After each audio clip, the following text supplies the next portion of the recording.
এত সুন্দর একটা প্লেসে এত মজাদার একটা খাবার আর এত সুন্দর ভিউ, কোথায় গিয়েছিলাম আর কি কি করলাম।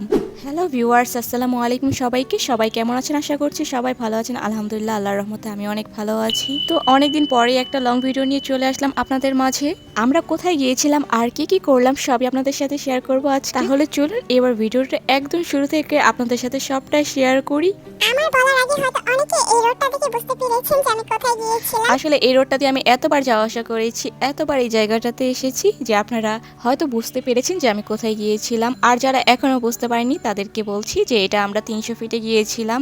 300 ফিটের ওইখানে নীলা মার্কেট, আর 300 ফিটের এখানে হচ্ছে অনেক খাবারের আইটেম আপনারা পেয়ে যাবেন আপনাদের পছন্দের মতো। অ্যান্ড এবার এখানে যাওয়ার একটা রিজন ছিল, এখানে আমরা গিয়েছিলাম মাছের বারবিকিউ ট্রাই করার জন্য। আপনারা এখানে বিভিন্ন রকমের খাবার পেয়ে যাবেন, যেমন মাছ, মাংস, আরও অনেক কিছু বারবিকিউ খেতে পারবেন, বা হচ্ছে অনেক রকমের আইটেম আছে যেটা আপনাদের পছন্দ হবে। অ্যান্ড এর আগের বার যখন আমরা এসেছিলাম তখন হচ্ছে হাঁসের মাংসের সাথে রুমালি রুটি খেয়েছিলাম, যেটা খেতে অনেক বেশি মজা হয়েছিল। তো এর আগের বার যেহেতু আমরা হাঁসের মাংস খেয়েছি, তো এবার ভেবেছি আমরা মাছের বারবিকিউ ওইটা ট্রাই করব যে এটা কেমন হয় খেতে। আর এখানে কিন্তু হচ্ছে আপনারা আপনাদের পছন্দের মতো মাছ নিতে পারবেন, মানে আপনাদের যেই মাছ খেতে ইচ্ছা হবে আপনারা সেটাই হচ্ছে পছন্দ করে আপনারা বারবিকিউ করে খেতে পারবেন। আর এখানে হচ্ছে ওরা কিন্তু আপনাদের সামনেই সে খাবারটা রেডি করে তারপর পরিবেশন করবে, মানে হচ্ছে আপনাদের পছন্দ করা মাছটাই তারা আপনাদের সামনে বানিয়ে তারপরে হচ্ছে খাওয়াবে। ব্যাপারটা কত ইন্টারেস্ট, তাই না? মানে নিজের পছন্দ করা মাছটাই হচ্ছে আপনারা আপনাদের চোখের সামনে বানানো দেখতে পারবেন। অ্যান্ড এখানে কিন্তু অনেক রকমের মাছ ছিল, যেটা দেখতে পাচ্ছেন, কাঁকড়া ছিল, ইলিশ ছিল, আরও অনেক মাছ ছিল যেটার নাম আসলে বলা এতগুলো সম্ভব নয়। তো আমরা এখান থেকে নিয়েছিলাম তেলাপিয়া মাছ, যেটা হচ্ছে আমরা বারবিকিউ করে দেন হচ্ছে খাবো। আমি মাছ বেশি একটা খাই না, জাস্ট এমনি মাঝে মধ্যে ইচ্ছে হলে তখন টুকটাক খাই। যাই হোক, আমাদের মাছটা ওখানে রেডি হতে থাক, আর এখানকার ভিউটা এবার আপনাদের সাথে একটু শেয়ার করে নিচ্ছি। এখানকার ভিউটা এত বেশি সুন্দর, আর আবহাওয়াটা সেদিন অনেক বেশি সুন্দর ছিল।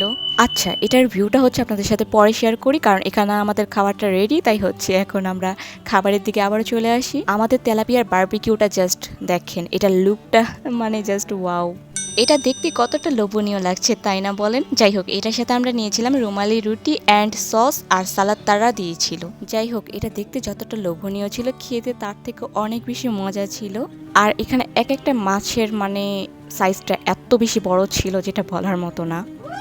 মানে এই মাছটা শেষ করার জন্য 2-3 জন অবশ্যই প্রয়োজন। একজনের জন্য এই মাছটা আসলে খাওয়া অনেকটাই প্যারা হয়ে যাবে। আর খাবারের প্রাইস সম্পর্কে যদি আপনাদেরকে বলি, তাহলে মাছের কেজি ধরেছিল 350 আর রুমালির পিস ছিল 25 টাকা করে।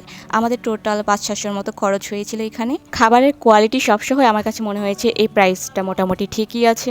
যাই হোক, সবকিছু তো আপনাদের সাথে আজকে শেয়ার করেই ফেললাম। আর এটার ভিউটা তো আপনারা দেখতেই পাচ্ছেন কতটা বেশি সুন্দর এই জায়গাটা। আপনারা চাইলে আপনাদের ফ্যামিলি বা ভালোবাসার মানুষটিকে নিয়ে যেতে পারেন এই জায়গাতে। কেমন লাগলো আজকের এই ব্লগটি সবাই অবশ্যই কমেন্ট করে জানাবেন। আর আপনারা কি টাইপের ভিডিও দেখতে চান অবশ্যই আমাকে আপনাদের মতামত জানাবেন, এবং আমার এই ছোট্ট পেজটিকে লাইক ফলো করে সবাই পাশে থাকবেন। অ্যান্ড আলহামদুলিল্লাহ, এই অল্প কিছু দিনের মধ্যে আমাদের 500+ ফলোয়ার্স ডান হয়ে গিয়েছে। এত অল্প দিনে যে এত মানে ভালোবাসা পাবো সেটা আমি কখনোই ভাবতে পারিনি। যাই হোক, এইভাবে সবাই আমার পাশে থাকবেন। আজকের ব্লগটি এখানে শেষ করছি, দেখা হচ্ছে নেক্সট ব্লগে। সবাই ভালো থাকবেন, টেক কেয়ার, আল্লাহ হাফিজ সবাইকে।